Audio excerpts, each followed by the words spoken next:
Sabe, quando a gente pensa em descansar, o que vem à mente? Para muita gente é só parar de trabalhar, né, desligar. Mas na narrativa bíblica, a ideia do sétimo dia vai muito, mas muito além disso. É algo bem mais profundo. A gente vai ver como esse conceito que nasce lá na criação, na verdade redefine o que é viver de forma plena. Pois é, e se descansar não for sobre o que a gente deixa de fazer, mas sim sobre o que a gente começa a celebrar? É uma virada de chave, né? A Bíblia traz essa ideia que, na época, era radical. O descanso como um estado de plenitude, de alegria por uma obra que foi concluída, que ficou perfeita. É um conceito que, sério, vai muito além de só dar uma pausa no trabalho. Então, para entender essa história toda, nosso roteiro vai ser o seguinte. A gente começa lá no descanso original, na criação. Depois, vamos ver como isso vira um ato de resistência para o povo de Israel. Daí, a gente avança para entender como Cristo se torna o Senhor do descanso e como o descanso do Redentor na cruz abre as portas para um novo começo. Ok, então vamos lá. Primeiro ponto, o descanso original. Para isso, a gente tem que voltar para o comecinho de tudo, lá no livro de Gênesis. É ali que a gente encontra a primeira vez que se fala do descanso de Deus, e o jeito como isso é contado, bom, é a chave para a gente destravar todo o resto do conceito. Olha que interessante a estrutura do texto. Nos 6 primeiros dias da criação, a Bíblia sempre fecha o ciclo com a frase houve tarde e manhã, certo? Mas quando chega no 7º dia, essa frase some, não tem um fim. É como se o texto deixasse o dia em aberto de propósito. É um convite para um estado permanente de comunhão, sabe? Um horizonte que não se fecha. Ok, então a gente tem essa ideia de um descanso que não termina. Agora, avança a fita. E essa ideia ganha uma camada totalmente nova e muito poderosa lá no Sinai, para o povo de Israel que tinha acabado de sair da escravidão. O descanso não era só uma ideia teológica abstrata, não mesmo. Ele se torna um verdadeiro ato de resistência. Pensa só no contexto. O mandamento do sábado foi entregue para um povo que passou séculos como escravo no Egito. A vida deles era definida por uma coisa: produtividade sem fim, trabalho sem parar. Então, para essa gente, o ato de parar de trabalhar não era preguiça, era algo radical. Era uma declaração de independência, tanto política quanto espiritual. Era dizer, nós não somos mais escravos, nossa identidade não vem do que a gente produz, mas de quem nos libertou. E é importante frisar, essa resistência toda não é um elogio à preguiça. De jeito nenhum.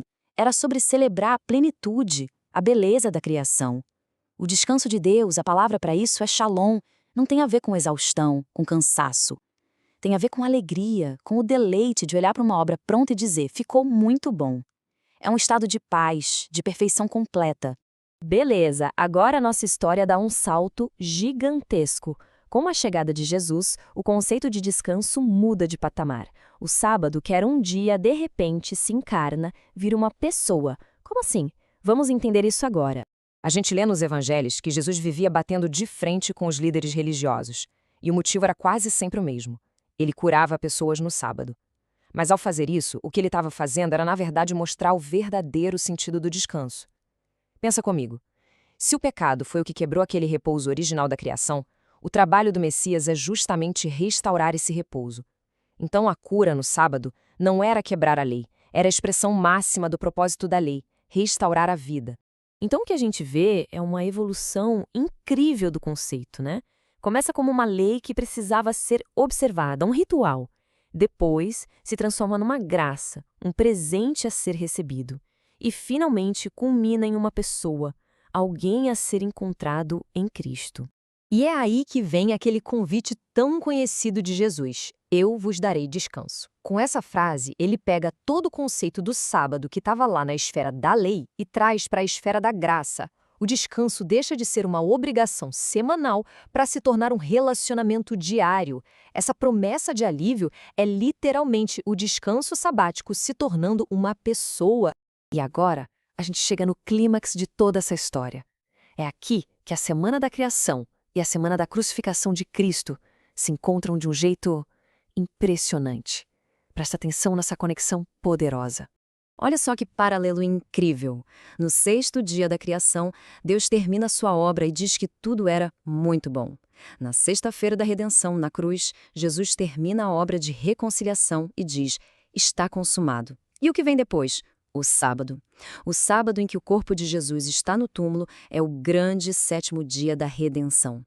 É o silêncio de Deus, um descanso que prepara o terreno para a nova criação que viria com a ressurreição. Ok, essa jornada toda é fantástica, da criação até a cruz. Mas e aí? Como isso tudo impacta a nossa vida hoje? O que significa, na prática, viver a partir desse descanso que Cristo conquistou? A resposta está em passagens como essa do livro de Hebreus, que diz que resta um repouso para o povo de Deus. Ou seja, a história não acabou na cruz. A obra de Cristo abriu a porta para a gente entrar num tipo de repouso que não se limita a um dia da semana, mas que pode ser um estado de ser, um estado de alma permanente. E é aqui que está a grande virada de mentalidade de tudo isso. A gente não trabalha para alcançar o descanso. A gente trabalha a partir de um lugar de descanso. A paz, a aceitação, a plenitude que a gente tanto busca já foi conquistada. Então a reflexão final que fica é essa. Como a vida de uma pessoa mudaria se ela parasse de correr desesperadamente atrás do descanso e começasse a viver e a trabalhar a partir dele?